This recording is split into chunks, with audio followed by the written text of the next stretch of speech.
Good morning everyone. আজকে আমি তোমাদের স্থির তড়িদের প্রথম চ্যাপ্টার স্থির তড়িতের প্রাথমিক ঘটনাবলী এলিমেন্টারি ফেনোমেনা অফ ইলেকট্রোস্ট্যাটিক্স এইটা পড়াবো। তো আমি একটু ইন্ট্রোডাকশান লিখেছি বোর্ডে, লক্ষ্য করো। 600 খ্রিস্টপূর্বাব্দে গ্রিক দার্শনিক থেলস তিনি লক্ষ্য করলেন যে অ্যাম্বারকে পশম দিয়ে ঘষলে অ্যাম্বারে আকর্ষণ ক্ষমতা সৃষ্টি হয়। অর্থাৎ অ্যাম্বার ছোট কাগজের টুকরো বা ওই রকম হালকা বস্তুকে আকর্ষণ করে। কেমন? এর দীর্ঘ সময় পরে 1600 খ্রিস্টপূর্বাব্দে উইলিয়াম গিলবার্ট লক্ষ্য করলেন যে অ্যাম্বার ছাড়াও অ্যাবনাইট, কাঁচদণ্ড, রজন ইত্যাদিকে পশম, রেশম ইত্যাদি দ্বারা ঘর্ষণ করলে ওদের মধ্যেও অ্যাম্বারের মতো আকর্ষণ ক্ষমতা সৃষ্টি হয়। এর কারণটা কি না, এর কারণটা হচ্ছে ওই পদার্থগুলিতে উৎপন্ন তড়িৎ, ইলেকট্রিসিটি। কেমন? ইলেকট্রিসিটি শব্দটি এসেছে ইলেকট্রন থেকে, কারণ গ্রিক ভাষায় অ্যাম্বারকে বলে ইলেকট্রন। কেমন? এখন ঘর্ষণের ফলে যে বস্তু, এখানে অ্যাম্বারকে ঘর্ষণ করা হয়েছে পশম দিয়ে, তাহলে ঘর্ষণের ফলে যে বস্তু অন্য বস্তুকে আকর্ষণ করার ক্ষমতা লাভ করেছে তাকে বলছে তড়িতাহিত বস্তু, ইলেকট্রিফাইড। এবং এই পদ্ধতিকে বলছে ঘর্ষণের দ্বারা আহিতকরণ। ঘর্ষণের ফলে এই তড়িৎ কি হয় না, যে বস্তুতে সৃষ্টি হয় তার মধ্যেই আবদ্ধ থাকে, তাই একে স্থির তড়িৎ বলে। ঘর্ষণ তড়িৎ বা স্থির তড়িৎ বলে। এক্ষেত্রে বস্তু দুটির মধ্যে তড়িৎ আধানের সৃষ্টি হয়, ফলে বস্তুগুলি আহিত হয়, মানে ইলেকট্রিফাইড হয়, চার্জড হয়। তাহলে তড়িৎ আধানটা কি? What is electric charge? তড়িৎ আধান। তো পদার্থের যে ভৌত ধর্মের জন্য ওই পদার্থটিকে তড়িৎ চুম্বক ক্ষেত্রে রাখলে ওটি একটি বল অনুভব করে, তাকেই বলে তড়িৎ আধান। যে ভৌত ধর্মের জন্য কোনো বস্তুকে তড়িৎ চুম্বক ক্ষেত্রে রাখলে বস্তুটি একটি বল অনুভব করে, তাকেই বলছে তড়িৎ আধান। আধান একটা স্কেলার রাশি, আমরা জানি।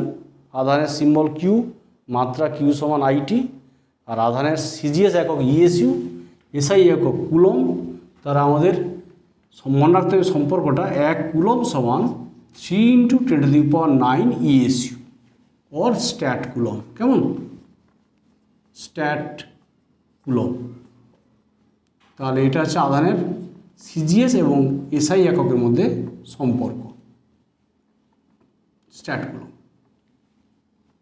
তাহলে 1 ইএসইউ 1 কুলম সমান 3 × 10⁹ ইএসইউ। ওকে, এখন আমরা আধানের কোয়ান্টায়ন নীতি, এটা কি না, প্রকৃতিতে এই নীতিটা কি না, প্রকৃতিতে আধানের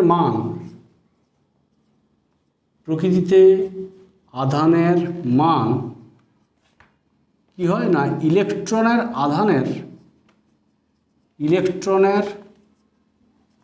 আধানের পূর্ণ গুণিতক হয়।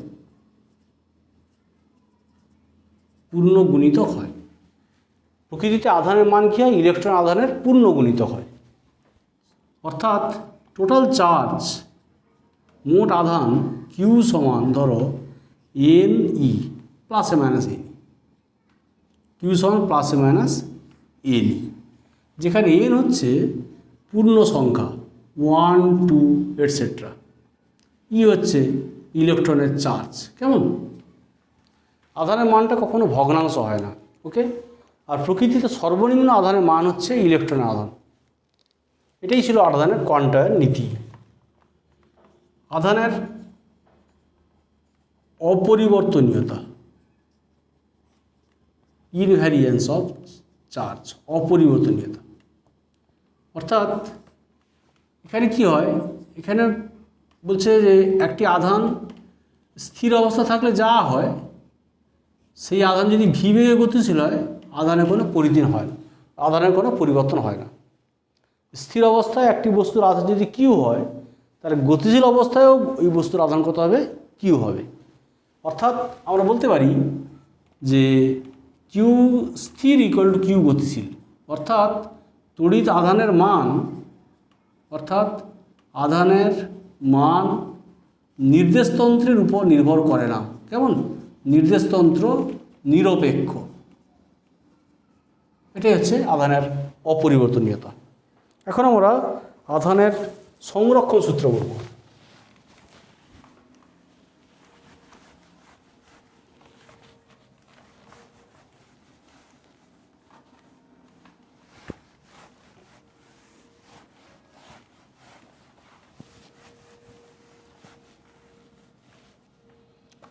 আধানের সংরক্ষণ সূত্র। এই সূত্র অনুযায়ী আমরা বলতে পারি যে কোনো বিচ্ছিন্ন বস্তু সংস্থার মানে আইসোলেটেড সিস্টেমের কোনো বিচ্ছিন্ন বস্তু সংস্থার মোট আধান সর্বদা ধ্রুবক থাকে। কেমন? মোট আধান সর্বদা, কোনো বিচ্ছিন্ন বস্তু সংস্থার মোট আধান সর্বদা ধ্রুবক থাকে। অর্থাৎ আধানকে সৃষ্টি বা ধ্বংস করা যায় না, কেবল আধানের স্থানান্তর হয়। একটা উদাহরণ দিই, যেমন ধরো সাপোজ আমরা ধরো ঘর্ষণের পূর্বে ধরো একটা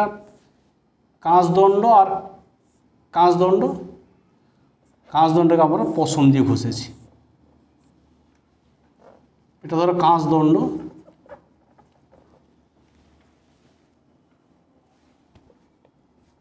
কাঁচদণ্ডকে ধরো রেশম দিয়ে ঘষেছি, সিল্ক। কেমন?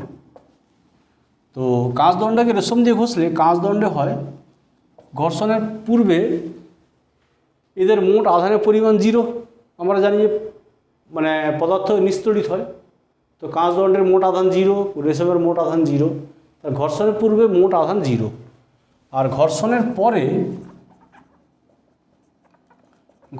পরে কি হয় না, কাঁচদণ্ডকে রেশম দিয়ে ঘষলে কাঁচদণ্ডে কি হয় না, ধরো n সংখ্যক ইলেকট্রন কাঁচদণ্ড থেকে রেশমে চলে গেল, ইলেকট্রনের স্থানান্তর হচ্ছে। কাঁচদণ্ড থেকে n সংখ্যক ইলেকট্রন রেশমে চলে গেলে কাঁচদণ্ড লাভ করবে প্লাস এনই চার্জ, কাঁচদণ্ড। আবার রেশমে ওই ইলেকট্রনটা গেলে n সংখ্যক, তাহলে রেশম লাভ করবে মাইনাস এনই চার্জ। তাহলে টোটাল চার্জ মোট আধান ধরো Q1 প্লাস Q2, কিউ সমান তাহলে এনই প্লাস মাইনাস এনই, তাহলে টোটাল চার্জ 0 হচ্ছে। তাহলে ঘর্ষণের পূর্বে মোট আধান 0 ছিল, আর ঘর্ষণের পরে মোট আধান 0 হচ্ছে। এটি হচ্ছে আধানের সংরক্ষণ সূত্র। কেমন? এখন আমরা দেখব যে ধরো কাঁচদণ্ডকে রেশম দিয়ে ঘষছি, আমি বলে দিচ্ছি কাঁচদণ্ডে হবে পজিটিভ আধান। তাহলে দুটি বস্তুকে একটার সঙ্গে অপরটিতে ঘর্ষণ করলে কোনটিতে কী পরিমাণ তড়িৎ সৃষ্টি হবে, কী প্রকৃতির তড়িৎ সৃষ্টি হবে তা জানা যায় যে সিরিজ থেকে, তাকে বলে স্থির তড়িৎ শ্রেণী। কেমন? স্থির তড়িৎ শ্রেণী। এই শ্রেণীতে আমি জাস্ট কয়েকটা মেটেরিয়াল বলছি। ধরো প্রথমে থাকে একদম পশম, তারপর ধরো কাঁচ, তারপর ধরো কাগজ, তারপর ধরো রেশম, তারপর ধরো ধাতব পদার্থ। একটা স্থির তড়িৎ শ্রেণীতে ধরো ধাতব পদার্থ, নেক্সট অ্যাবোনাইট,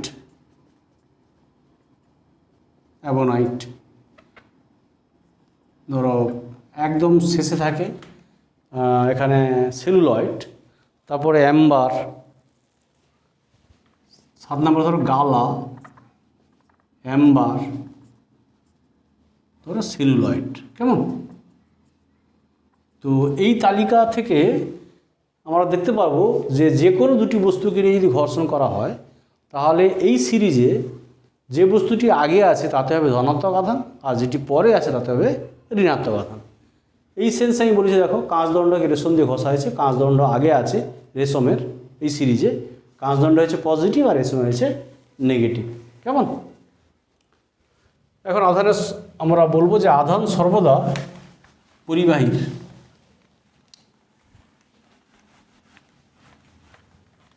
এখন আমরা দেখব যে কোনো বস্তুকে আহিত করার পদ্ধতি হয় তিনটা পদ্ধতি। একটি পরিবাহীকে তিনটি উপায়ে আহিত করা যায়। একটি পরিবাহীকে তিনটি উপায়ে আহিত করা যায়। এক নম্বর হচ্ছে ঘর্ষণ, আমরা ঘর্ষণ দ্বারা আহিতকরণ বললাম এক্ষুনি। আর 2 নম্বর হচ্ছে তড়িৎ আবেশ। আর 3 নম্বর হচ্ছে ধরো সাপোজ পরিবহন। কেমন? পরিবহন দ্বারা আহিতকরণ। এখন আমরা পরিবহন দ্বারা আহিতকরণ যদি বলি, আমি ঘর্ষণ দ্বারা আহিতকরণ বলেছি, তেমন ধরো পরিবহন দ্বারা আহিতকরণ। এক্ষেত্রে কি হবে না, এক্ষেত্রে দুটি বস্তুকে প্রত্যক্ষ সংস্পর্শে আনাতে হবে, মানে একটার সঙ্গে আরেকটাকে ছোঁয়াতে হবে। কেমন? তখন তাকে বলবো পরিবহন দ্বারা আহিতকরণ। কোনো আহিত পরিবাহীকে কোনো অনাহিত পরিবাহীকে আহিত পরিবাহীর সান্নিধ্যে এনে, আহিত পরিবাহীর প্রত্যক্ষ সংস্পর্শে এনে অনাহিত পরিবাহীকে, কোনো অনাহিত পরিবাহীকে আহিত পরিবাহীর প্রত্যক্ষ সংস্পর্শে এনে অনাহিত পরিবাহীকে আহিত করার পদ্ধতিকে, কেমন? প্রত্যক্ষ সংস্পর্শে, মানে বলছিলাম টাচ করতে, ছোঁয়াতে হবে আর কি। কোনো অনাহিত পরিবাহীকে আহিত পরিবাহীর প্রত্যক্ষ সংস্পর্শে এনে অনাহিত পরিবাহীকে আহিত করার পদ্ধতিকে পরিবহন দ্বারা আহিতকরণ বলা হয়। কেমন? একটা এক্সাম্পল দিয়ে আমি তোমাকে ধরো উদাহরণ দিচ্ছি। সাপোজ ধরো একটা সিল্কের সুতো, এটা হচ্ছে সোলার বল, এটা আমরা বলি পিদ বল। আমাদের পিদ বল হচ্ছে লাইট একটা বল, মাসলেস বা সোলার বল। ধরো এটাকে আমরা সিল্কের সুতো দিয়ে ঝুলিয়ে দিয়েছি। এটা যদি আমরা একটা কাঁচদণ্ডকে, একটা আহিত কাঁচদণ্ড,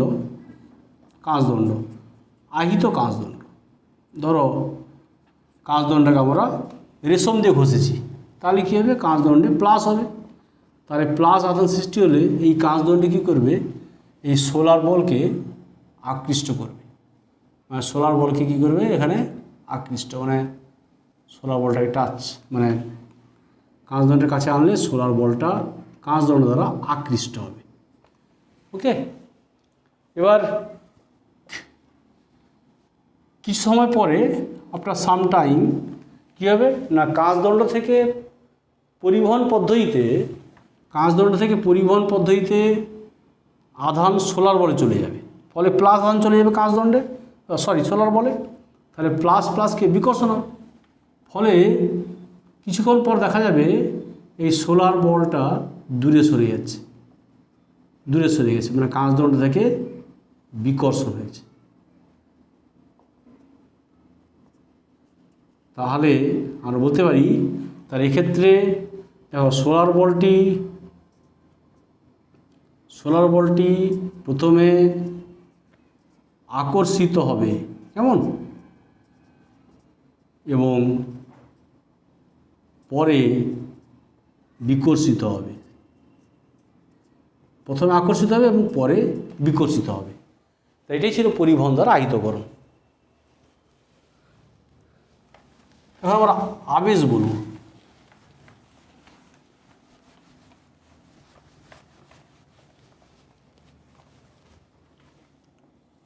তড়িৎ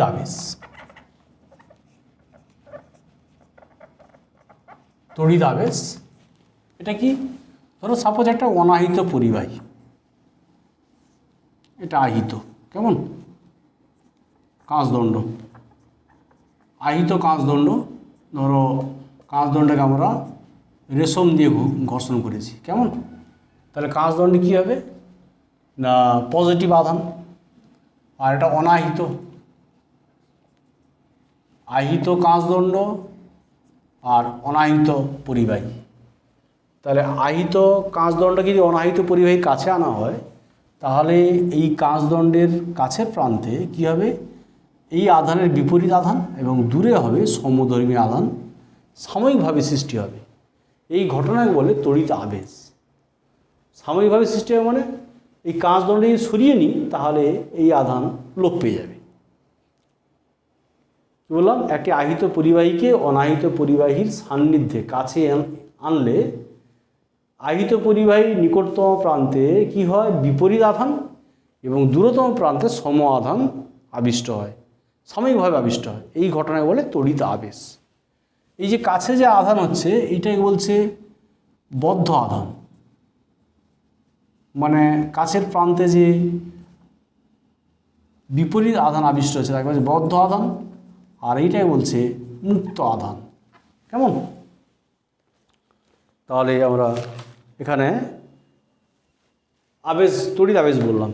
এবার যদি আমরা এটাকে কাঁচদণ্ডকে রেশম দিয়ে না ঘষে দিয়ে অ্যাবোনাইটকে পশম দিয়ে ঘষতাম তাহলে দেখো আর একটা দেখাচ্ছি আমি। ধরো অ্যাবোনাইটকে পশম দিয়ে ঘষেছি, অ্যাবোনাইট, আহিত অ্যাবোনাইট দণ্ড, অ্যাবোনাইট প্লাস পশম। তাহলে অ্যাবোনাইটকে পশম দিয়ে ঘষলে দেখবে অ্যাবোনাইটের নেগেটিভ আধান হবে, অ্যাবোনাইট এই শ্রেণীতে পরে আছে, পশম প্রথমে আছে। তাহলে এখানে কাছে হবে প্লাস আধান, দূরে হবে মাইনাস আধান। ওকে, তাহলে এই ঘটনায় বলছে তড়িৎ আবেশ। এটা অনাহিত তড়িৎ আবেশ। ওকে,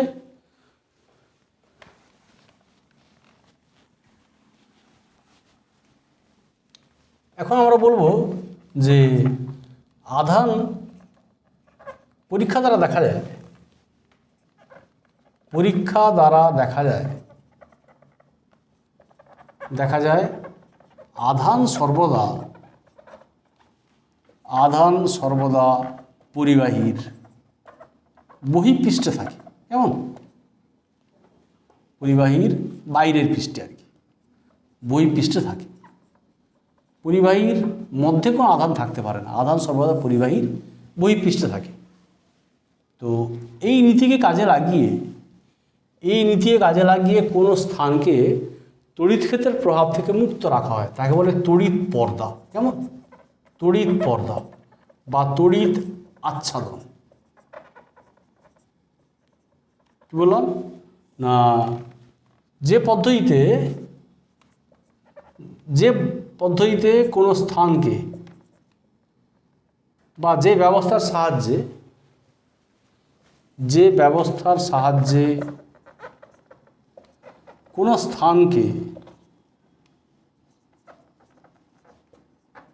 স্থানকে তড়িৎ ক্ষেত্রের, কোনো স্থানকে ধরো বাহ্যিক বা বহিস্থ তড়িৎ ক্ষেত্রের প্রভাব থেকে মুক্ত রাখা যায়।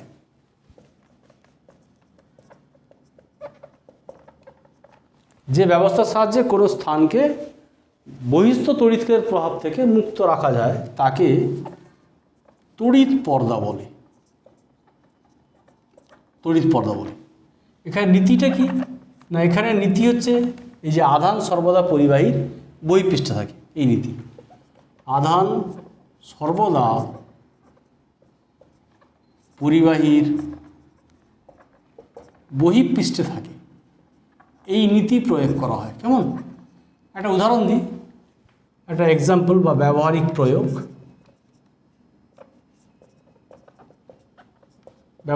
হচ্ছে এখানে ধরো রেডিওর ভাল্বকে ধাতব আধারে রেখে বহিস্থ তড়িৎ ক্ষেত্রের প্রভাব থেকে মুক্ত রাখা যায়। কেমন, মুক্ত রাখা যায়। আচ্ছা, এখন আমরা বলবো যে এই যে আধান সর্বদা পরিবাহীর বহিঃপৃষ্ঠে থাকে, তো এখন আমরা আধানের তলমাত্রিক ঘনত্ব এটা বলবো, আধানের তলমাত্রিক ঘনত্ব।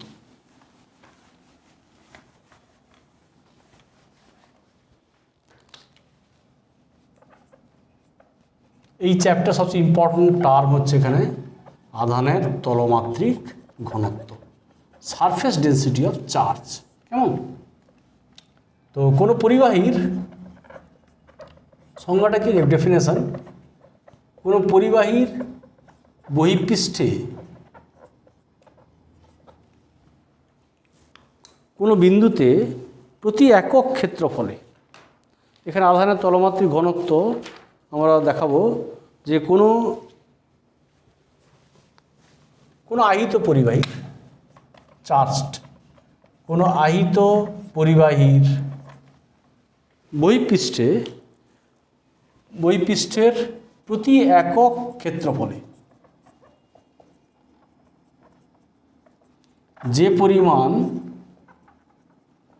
আধান থাকে, কেমন, তাকে আধানের তলমাত্রিক ঘনত্ব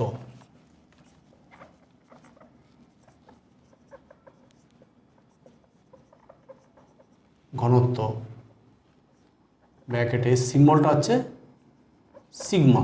কেমন, কি বললাম, কোনো আহিত পরিবাহীর বহিঃপৃষ্ঠের প্রতি একক ক্ষেত্রফলে যে পরিমাণ আধান থাকে তাকে আধানের তলমাত্রিক ঘনত্ব বলে। ওকে, ধরো একটা গোলাকার পরিবাহী, তার ক্ষেত্রফল ধরো এ সাপোজ, আর এখানে আধান আছে ধরো কিউ, প্লাস কিউ আধান আছে এই গোলাকার পরিবাহীর, যেহেতু এর ব্যাসার্ধ সুষম ব্যাসার্ধের ফলে এখানে আধানের পরিমাণ সর্বত্র সমান থাকবে। তাহলে আমরা বলতে পারি যে Q amount of charge, Q পরিমাণ আধান এ ক্ষেত্রফল বিশিষ্ট পরিবাহীতে থাকলে আর কি, তাহলে এ ক্ষেত্রফল বিশিষ্ট কিউ পরিমাণ আধান এ ক্ষেত্রফল বিশিষ্ট পরিবাহীতে, এ ক্ষেত্রফল বিশিষ্ট পরিবাহীর পৃষ্ঠে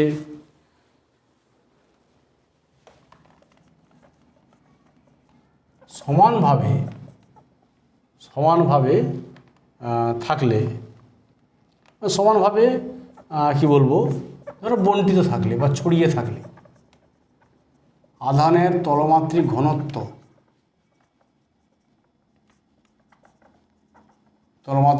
কত হয়, সিগমা সমান কিউ বাই এ।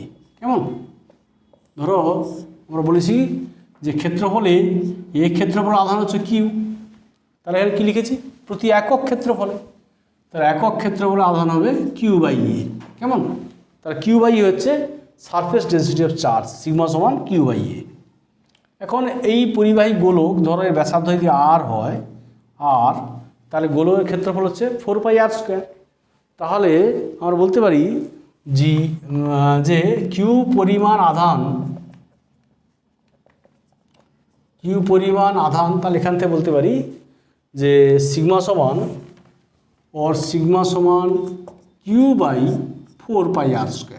কেমন, আরটা হচ্ছে গোলকের ব্যাসার্ধ, যেহেতু আমি বলেছি দেখো সিগমা সমান তাহলে কিউ বাই 4πr², যেহেতু আধানের সংরক্ষণ হয় এখানে কিউ বাই 4π ধ্রুবক রাশি, তাহলে সিগমা ভ্যারাইজেস বলতে পারি 1/r²। অর্থাৎ দেখো যদি আর এর মান কম হয়, অর্থাৎ ব্যাসার্ধের মান যদি খুব কম হয়, তাহলে সিগমাটা অত্যন্ত বেশি হবে। কেমন, তাহলে এখানে বলতে পারি যে পরিবাহী গোলকের ব্যাসার্ধ কম হলে আধানের তলমাত্রিক ঘনত্ব ব্যাসার্ধ কম হলে আধানের ব্যাসার্ধ কম হলে মানে অর্থাৎ দেখো পরিবাহী গোলকে ব্যাসার্ধ কম হলে, ব্যাসার্ধ যদি কম হয় বক্রতা বেশি হবে।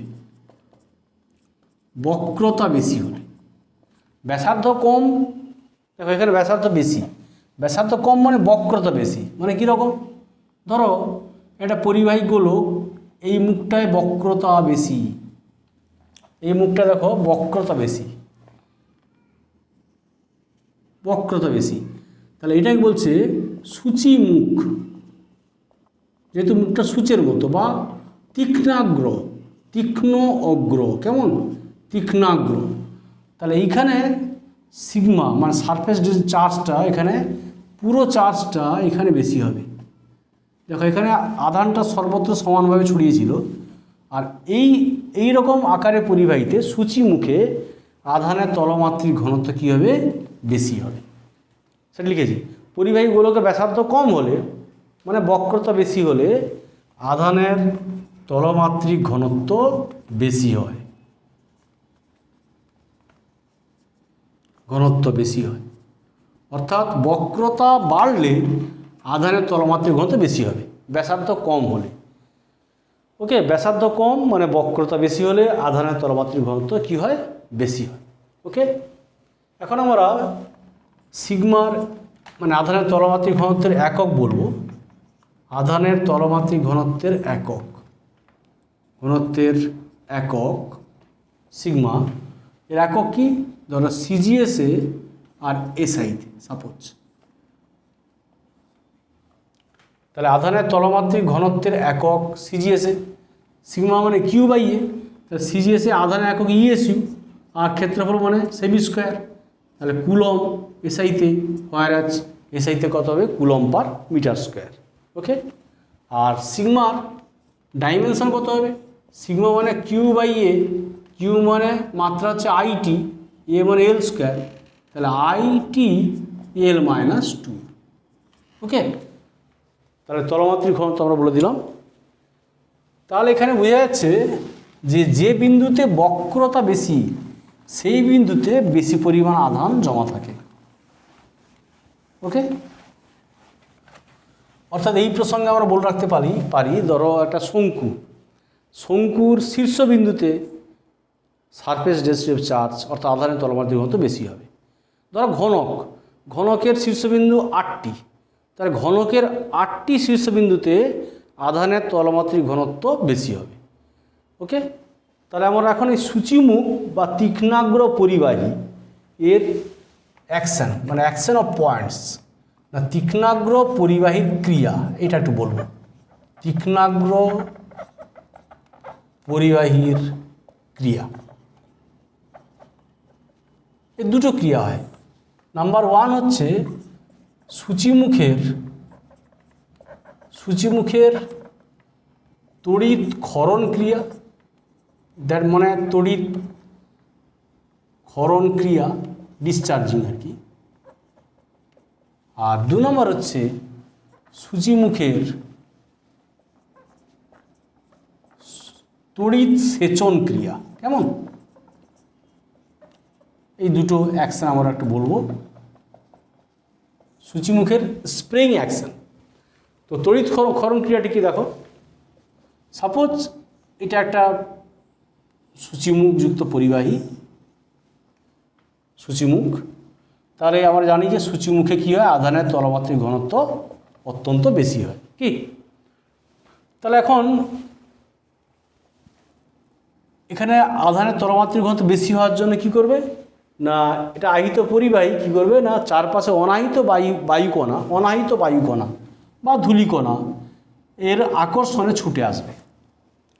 এবার এলে কী হবে, আবেশ হবে। আবেশের ফলে কী হবে, তড়িৎ আবেশের ফলে কি হয়, কাছে হবে নেগেটিভ আধান মানে বিপরীত আধান, দূরে হবে সম আধান। কেমন, আবেশের ফলে নিকটতম প্রান্তে হবে বিপরীত আধান, তড়িৎ আবেশ হবে। এই আবেশ ক্রিয়া সম্পূর্ণ হলে কি হবে না, এই মাইনাস আধানগুলো আর এর প্লাস আধানগুলো কি প্রশমিত হবে। একটা প্রসেসে এই বায়ুকণাগুলোর আধান আর সূচিমুখের আধান বিপরীতধর্মী আধান পরস্পরকে প্রশমিত করবে। আর একটা পদ্ধতিতে দ্বিতীয় ক্ষেত্রে বায়ুকণাগুলিতে অবশিষ্ট সমধর্মী আধান আর সূচিমুখগুলির সমধর্মী আধান দ্বারা কী হবে, বায়ুকণাগুলো বিকর্ষিত হয়ে দূরে চলে যাবে। এর ফলে এই দুটো পদ্ধতি, একটা পদ্ধতিতে বায়ুকণাগুলির নেগেটিভ আধান আর সূচিমুখের প্লাস আধান প্রশমিত হয়, এবং আরেকটা পদ্ধতিতে বায়ুকণাগুলিতে অবশিষ্ট আধান সমধর্মী আধান আর সূচিমুখের আধান দ্বারা বায়ুকণাগুলো বিকর্ষিত হয়ে দূরে চলে যায়। এই দুটো পদ্ধতিতে কি হয়, সূচিমুখের আধান ধীরে ধীরে কমতে থাকে, হ্রাস পেতে থাকে। এই পদ্ধতিকে বলে তড়িৎ ক্ষরণ ক্রিয়া। এই ঘটনাকে বলে সূচিমুখের তড়িৎ ক্ষরণ ক্রিয়া। তাই আমরা বলতে পারি যে পরিবাহীতে আধান ধরে রাখতে হলে তার আকার গোল হওয়া প্রয়োজন। কি বললাম? তাই আহিত পরিবাহীর আধান ধরে রাখতে হলে তার আকার গোল হওয়া প্রয়োজন। কেমন? তাহলে এখন আমরা 2 নম্বর বলবো সূচিমুখের তড়িৎ সেচন ক্রিয়া, স্প্রিং অ্যাকশন। এখানে কি হয়, ধরো সাপোজ সূচিমুখ এখানে একটা তড়িৎ যন্ত্র সঙ্গে যুক্ত আছে, তড়িৎ যন্ত্র। সূচিমুখের সঙ্গে একটা তড়িৎ যন্ত্র লাগানো আছে, যে যন্ত্র কি করবে, চার্জ সাপ্লাই করবে, সরবরাহ করবে। ওকে, ফলে সূচিমুখে আধানের তলমাত্রিক ঘনত্ব অত্যন্ত দ্রুত হারে বাড়বে। এবার একইভাবে অনুরূপ পদ্ধতিতে কী হবে না, চারপাশের অনাহিত বায়ুকণাগুলো ছুটে আসবে, এর আকর্ষণ ছুটে আসবে, দিয়ে আবেশ ক্রিয়া সম্পন্ন হবে। আবেশ ক্রিয়ার ফলে কী হবে, কাছে হবে এই আধানের বিপরীত আধান আর দূরে হবে সমধর্মী আধান। দিলে কী হবে না, সূচিমুখের আধান আর এর কাছে যে বিপরীত আধান প্রতিমিত হবে, এবং সূচিমুখে অবশিষ্ট যে আধান আর বায়ুকণাগুলোর যে সমধর্মী আধান দ্বারা সূচিমুখের সমধর্মী আধান পরস্পর বিকর্ষিত হবে, ফলে বায়ুকণাগুলো দূরে সরে যাবে। এবং এই শূন্যস্থান পূরণ করার জন্য আবার অনাহিত বায়ুকণা ছুটে আসবে, আবার একইভাবে আবেশ ক্রিয়া হবে, এবং এইভাবে কী হবে, ওই বায়ুকণাগুলো আবার পুনরায় প্রচণ্ড বেগে দূরে সরে যাবে। কারণ এখানে আধানের ক্ষরণ হচ্ছে না, এখানে আধানের যে ক্ষরণ হচ্ছে, এই আধানটা সাপ্লাই করছে তড়িৎ যন্ত্র, ফলে এখানে একটা বায়ু প্রবাহের একটা স্রোত সৃষ্টি হবে। এই ঘটনায় বলে সূচিমুখের তড়িৎ সেচন ক্রিয়া। ওকে, তাহলে এই ঘটনায় বলে এখানে তড়িৎ বার্তা, ইলেকট্রিক উইন্ড, তড়িৎ বার্তা। তো আমরা তড়িৎ বার্তা কাকে বলে সেটা বলবো। হোয়াট ইজ ইলেকট্রিক উইন্ড, তড়িৎ বার্তা না। এখানে ওই আহিত পরিবাহীর যদি আমরা সূচিমুখের কাছে আহিত পরিবাহীর সূচিমুখের কাছে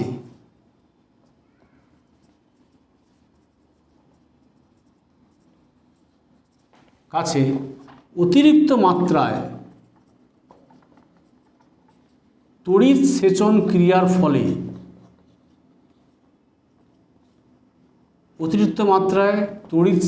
ক্রিয়ার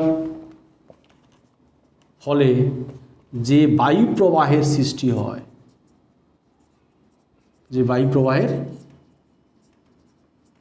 হয় তাকে তড়িৎ বার্তা বলে। কেমন? কি বললাম? আহিত পরিবাহী সূচিমুখের কাছে অতিরিক্ত মাত্রায় তড়িৎ সেচন ক্রিয়ার ফলে যে বায়ু প্রবাহের সৃষ্টি হয় তাকে বলছে তড়িৎ বার্তা। ওকে, এখন আমি তোমাদের একদম এই চ্যাপ্টার লাস্ট জিনিসটা বলবো, সেটা হচ্ছে বজ্রবহ ও বজ্র নিবারক।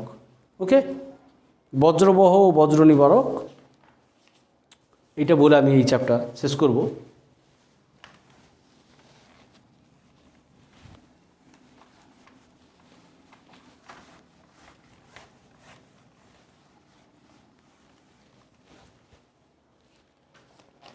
এখানে আমরা এখন মানে পলিউশন বাড়ার জন্য প্রতিদিন বজ্রপাতের ঘটনা বেড়েই চলেছে।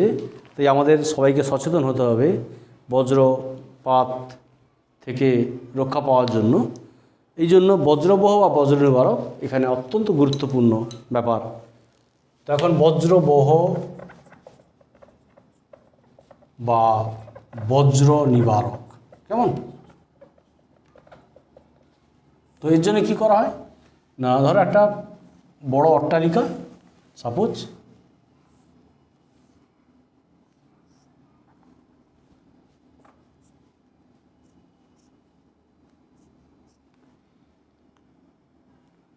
এবার একটা তামার পাত এখানে থাকে, তামার পাত যেন কাটা না থাকে, এবং মাটির অনেক নিচ পর্যন্ত তামার পাতটা পোঁতা থাকে, আর্থিং করা থাকে। আর ধরো এটা ভূপৃষ্ঠ, এইটা হচ্ছে তামার পাত।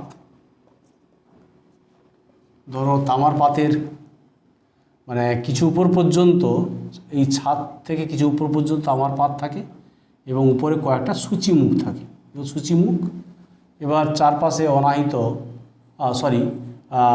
যখন মেঘের মধ্যে মেঘের ঘর্ষণ হবে, ঘর্ষণের ফলে ঘর্ষণ তড়িৎ সৃষ্টি হবে, ফলে আহিত মেঘ, প্রচণ্ড মেঘ, এখানে আহিত মেঘগুলো, মেঘের সঙ্গে মেঘের ঘর্ষণের ফলে তড়িৎ স্ফুলিঙ্গ সৃষ্টি হবে, তড়িৎ সৃষ্টি হবে। এবং তখন ওই মেঘগুলো প্রবলভাবে তড়িৎগ্রস্ত হবে। প্রবলভাবে তড়িৎগ্রস্ত মেঘ সূচিমুখের কাছে এসছে, যে কাছে এলে কী হবে না, আবেশের ফলে মেঘের আধানের বিপরীত আধান সূচিমুখগুলোতে আবিষ্ট হবে। আর তামার প্রান্তের নিচের প্রান্তে, মানে এইসব জায়গায় নিচের প্রান্তে কী হবে, সম আধান আবিষ্ট হবে। কেমন? তো এখানে তড়িৎ বার্তা যে অ্যাকশনটা বলেছিলাম আমি, তড়িৎ বার্তা ঘটনা যে বলেছিলাম, তো প্রথমে কী হবে না, এই যে মেঘের আধান আর এই যে মাইনাস আধান, মেঘের আধান আর মাইনাস আধান, এই বিপরীতধর্মী আধান কী হবে, প্রশমিত হয়ে যাবে। প্রশমিত হয়ে গেলে কী হবে না, এখন মেঘে যে আধান আছে আর তামার পাতের নিচের প্রান্তে সমধর্মী আধান আছে, ফলে কী হবে না, মেঘ বিকর্ষিত হয়ে দূরে সরে যাবে। ফলে কী হবে না, ভূমির সাপেক্ষে তড়িৎ বিভব, মেঘের তড়িৎ বিভব কমে যাবে, ফলে বজ্রপাতের সম্ভাবনা কমে যাবে। এবার সূচিমুখের অ্যাকশন সত্ত্বেও, ক্রিয়া সত্ত্বেও যদি বজ্রপাত ঘটে, তাহলে তড়িৎ ওই তামার পাতের মধ্য দিয়ে ভূমিতে চলে যাবে, ফলে বজ্রপাতের সম্ভাবনা কমে যাবে। এইভাবে দণ্ডটি বজ্রবহ রূপে ক্রিয়া করে। ওকে, তাহলে আমরা বললাম যে, আমি আরেকবার এটাকে বলে দিই যে প্রবলভাবে তড়িৎগ্রস্ত মেঘ যখন সৃষ্টি হবে, তখন তারা কী হবে না, সূচিমুখের প্রবলভাবে তড়িৎগ্রস্ত মেঘ যখন সূচিমুখের কাছে আসবে, তখন বজ্র নিবারক দণ্ডের উপরের প্রান্তে মেঘের আধানের বিপরীত আধান এবং দূরের প্রান্তে সমধর্মী আধান আবেশের জন্য সৃষ্টি হবে। এবার সূচিমুখের আধান আর মেঘের বিপরীত আধান প্রশমিত হবে, ফলে এখন তামার পাতে যে সমধর্মী আধান, এই সমধর্মী আধানের জন্য কী হবে, এই সূচিমুখ কী করবে, মেঘগুলোকে বিকর্ষণ করে দূরে ঠেলে দেবে, ফলে বজ্রপাতের সম্ভাবনা কমে যাবে। কেমন? এবার সূচিমুখের এভাবে দণ্ডটি বজ্র নিবারক হিসেবে ক্রিয়া করে। ঠেলে দিলে কী হবে না, ভূপৃষ্ঠের সাপেক্ষে মেঘের বিভব কমে যাবে, আর বিভব কমে গেলে এখানে মানে বজ্রপাতের সম্ভাবনা কমে যাবে, মানে এখানে তড়িৎগ্রস্ত হওয়ার সম্ভাবনা কমে যাবে, ফলে এইভাবে দণ্ডটি বজ্র নিবারক হিসেবে ক্রিয়া করে। এবার সূচিমুখের ক্রিয়া সত্ত্বেও যদি বজ্রপাত ঘটে, তাহলে কারেন্ট মানে ইলেকট্রিক ওই তামার দণ্ডের মধ্য দিয়ে ভূমিতে চলে আসবে, ফলে কী হবে, বজ্রপাতের সম্ভাবনা কমে যাবে। এইভাবে দণ্ডটি বজ্র নিবারক হিসেবে কাজ করে। তো এ সময় এক্ষেত্রে আমাদের বজ্রবহর সময় নিরাপদ স্থান এটা আমাদের জেনে রাখা দরকার। যে নিরাপদ স্থান কি না, অবশ্যই বজ্রবহযুক্ত বাড়ি, কোনো অট্টালিকা যখন হবে, বড় অট্টালিকা, সে যেন বজ্রবহযুক্ত সিস্টেম থাকে। ওকে, আর বজ্রবহযুক্ত মানে গাড়ি, মানে যে গাড়ির ধাতব আচ্ছাদন থাকে এবং ওখানে গাড়ির যেন গাড়ি থেকে যেন একটা চেন বা শিকল যেন রাস্তা পর্যন্ত সংস্পর্শে যেন থাকে আর কি। লোহার কাঠামোতে নির্মিত বাড়ি, এগুলো হচ্ছে নিরাপদ স্থান। আর বিপজ্জনক স্থান কি, এটাও আমাদের সচেতন থাকতে হবে। ওই সব জায়গায় দাঁড়ানো চলবে না বজ্রপাতের সময়, কেমন? সেটা কি না, উঁচু গাছ, বিভিন্ন উঁচু গাছ, টেলিগ্রাফ টেলিফোন পোস্ট, তারের জাল, মাটির উঁচু দেওয়াল, এগুলোর কাছে দাঁড়ানো যাবে না, ওই সময় এগুলো বিপজ্জনক, কেমন? আর ভালো বজ্রবহর, যে বজ্রবহ সিস্টেম, তো ভালো বজ্রবহের গুণাবলী, এই গুণগুলো থাকা দরকার বজ্রবহ সিস্টেমের। 1 নম্বর হচ্ছে যেন এখানে কারেন্ট উৎপন্ন হয়, এখানে বজ্রবহ সিস্টেমে যেন তাপ উৎপন্ন হয়। তাপ উৎপন্ন হলে কী হবে, ওই তাপে যেন তামার পাতটা গলে না যায়, কেমন? নাম্বার 2, তামার পাত যেন কোথাও অবিচ্ছিন্ন না থাকে, কাটা না থাকে, ওকে। এগুলো হচ্ছে এখানে ভালো বজ্রবহের মানে গুণাবলী আমরা বললাম। এছাড়া বলতে পারি যে তামার পাতের উপরের মুখে কয়েকটা সূচিমুখ যেন থাকে, সূচিমুখ যেন থাকে, কয়েকটা সূচিমুখ থাকলে তাহলে বজ্রবহর গুণাবলী এগুলো বললাম। তো এখন আমি এই চ্যাপ্টারের আমি এখানে কয়েকটা প্রবলেম দেখাবো, এই চ্যাপ্টার জাস্ট কয়েকটা সিম্পল প্রবলেম আমাদের ফর্মুলায় যা বলেছি। তো এই চ্যাপ্টার আমি মোটামুটি এখানেই শেষ করলাম। তো জাস্ট আমাদের প্রবলেম আমি জাস্ট একের দাগে প্রথম অঙ্কটা আছে বলি, 1 নম্বর প্রবলেমটা বলি, যে নিউমেরিক্যাল প্রবলেম এখানে জাস্ট একসঙ্গে বলে দিচ্ছি।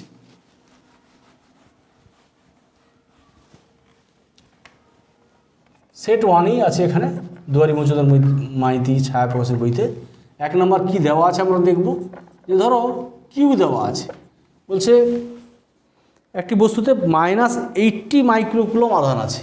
তাহলে -80 মাইক্রোকুলম, তাহলে কি অবভিয়াসলি কুলম করে নিবে, তাহলে -10⁻⁶ কুলম হয়ে গেল।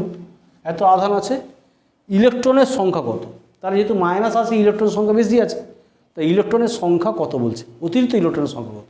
তা আমরা কি জানি, কিউ সমান এনই, তাহলে এন সমান কিউ/ই, তাহলে কিউ মানে 10⁻⁶ আর চার্জ -10⁻⁹, তাহলে 16×5 = 80, তাহলে 5 × 10⁻14, তাহলে এতগুলো ইলেকট্রন এক্সট্রা আছে।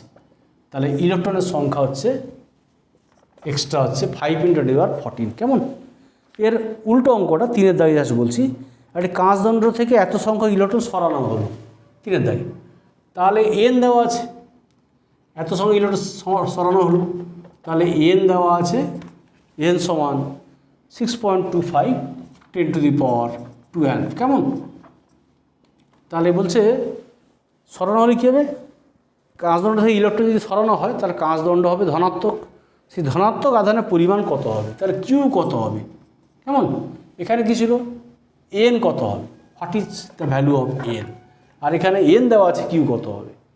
তাহলে আমরা জানি কিউ সমান এনই, তাহলে এন হচ্ছে 6.25 10⁻12, আর ইলেকট্রনের চার্জ হচ্ছে, আমরা জাস্ট ভ্যালুটা নিয়েছি, তাহলে এইটা মাল্টিপ্লাই করলে হয়ে যাবে 1 × এটা 1 হয়ে যাবে 10⁻⁶,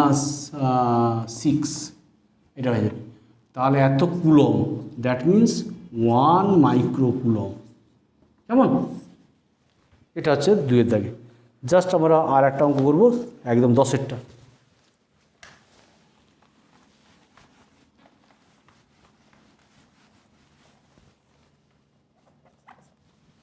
এখানে বলছে যে 10-এরটা এই অঙ্ক সবচেয়ে ইম্পর্টেন্ট অঙ্ক এই চ্যাপ্টার।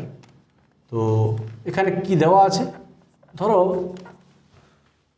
বলছে যে 4 মিলিমিটার ব্যাসার্ধ বিশিষ্ট এবং একই আধান আহিত 64টি জলবিন্দু মিলিত হয়ে একটি বড় জলবিন্দু উৎপন্ন করলো। 64খানা ছোট জলবিন্দু মিলিত হয়ে একটা বড় জলবিন্দু উৎপন্ন করেছে। তাহলে উভয় ক্ষেত্রে তলমাত্রিক ঘনত্বের অনুপাত কত হবে? ওকে, ছোট জলবিন্দুর আধান ধরে নিব। তো ধরা যাক ছোট জলবিন্দুর আধান স্মল কিউ আর তাহলে আমরা বলতে পারি যে বড় বিন্দুর আধান হচ্ছে ক্যাপিটাল কিউ। তাহলে আমরা জানি কি কিউ সমান এ নিই, তাহলে এখানে কিউ সমান 64 কিউ 64। ওকে, আর ছোট জলবিন্দু ব্যাসার্ধ এখানে ছোট আর বড় বিন্দুর ব্যাসার্ধ হচ্ছে ধরো বড় আর। কেমন? আচ্ছা, তাহলে আমরা জানতে পারি, তারা বলতে পারি যে এখন নাও 64 ইন্টু, যেহেতু জলের বিন্দু গোলাকার হয় তাহলে গোলকের আয়তন হয় 4/3 পাই আর কিউব। 64 ইন্টু 4/3 পাই আর কিউব সমান 4/3 পাই বড় আর কিউব। কেমন? তাহলে এখানে 4/3 কেটে যাবে, তাহলে 4r হোল কিউব সমান ক্যাপিটাল আর কিউব। তাহলে r equal to 4r, R equal to 4r আর Q equal to 64 small Q.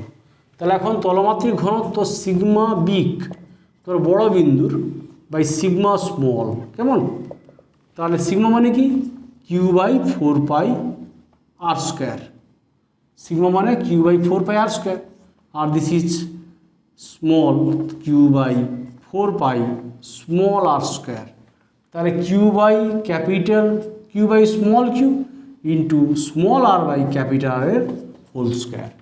তাহলে স্মল কিউ সঙ্গে রিলেশন দেখো, তাহলে 64 কিউ বাই স্মল 64, আর এখানে r by small r capital 4 whole square. তাহলে দেখো 4:1, আর এখানে আর এর ভ্যালুটা দেওয়া ছিল যে স্মল আর ভ্যালু দেওয়া ছিল 4 মিলিমিটার। তো আমাদের আর এর ভ্যালু লাগছে না, এখানে রেশিও আছে 4 মিলিমিটার দেওয়া ছিল, তাহলে এটাকে আমরা কাজে লাগছে না এটা। তাহলে এইটা ছিল আমার sigma big by sigma small 4:1। কেমন?